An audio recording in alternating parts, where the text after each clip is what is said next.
এক ঘন বনে থাকত দুই দুষ্টু বাদর, মটকি আর ঝুমকি। তারা সারাদিন একসাথে লাফালাফি আর দুষ্টুমি করত। একদিন তারা ঠিক করে বিয়ে করবে আর খুব বড় করে আনন্দ করবে। যেই ভাবা সেই কাজ, বন জুড়ে শুরু হলো সাজ সাজ রব।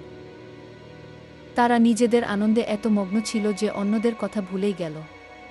তাদের চেঁচামেচিতে বনের প্রাণীরা বিরক্ত হতে লাগল।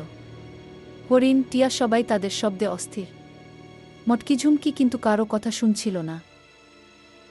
তখন এক বুড়ো কচ্ছপ এসে বলল, আনন্দ ভালো, কিন্তু তা যদি অন্যদের কষ্ট দেয় তবে সেটা আসল আনন্দ নয়। কি মটকি ঝুমকি নিজেদের ভুল বুঝতে পারল। তারা ভাবল, আমরা তো শুধু নিজেদের কথা ভাবছিলাম। তারা সবার কথা ভাবল, কম শব্দ করে, সবাইকে নিয়ে হাসি মুখে বিয়ে করল। তখন বন জুড়ে শুরু হলো সত্যিকারের উৎসব।